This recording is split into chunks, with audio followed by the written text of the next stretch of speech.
Hello friends. In today's episode I will tell you about the movie Blade of the Immortal. A samurai with a katana can defeat a dozen enemies. It's true. But sometimes you want to go for something more massive, killing and durable.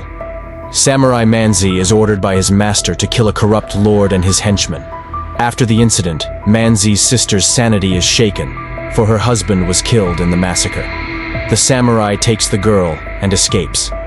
They send pursuers after them, and Manzi ruthlessly gets rid of anyone who catches up with them. He would be willing to die himself, but he can't afford that luxury because he has to take care of his sister. One day, Manzi meets an old woman who knows about what he has done. While the samurai was talking to the old woman, the girl ran away, but Manzi quickly caught up with her. Unfortunately, she was already in the hands of the Ronins, who had heard about the bounty on Manzi's head. The Ronin leader ordered the samurai to drop his weapon if he wanted to save his sister. Manzi obeyed, but when the girl was released, the villain killed her with a stab in the back. In retaliation, Manzi killed all the Ronins, but was mortally wounded himself. He was ready to accept his fate and even asked the old woman Yabiko to stab him with her sword, but she refused. Instead, she granted him immortality by sharing her sacred bloodworms, which heal all wounds except those of the soul. Half a century has passed since then. A man named Kagehisa Anotsu gathered skilled warriors and began destroying the schools that taught swordsmanship. On their ashes, he planned to create a single school that would teach not only sword fighting, but other weapons as well. Together with his Ito-ryu students, he came to Rin Asano's house and killed her father. Rin vowed on her father's grave to find him and take revenge. At the cemetery, Yabiko approached her and suggested she turn to Manzi for protection.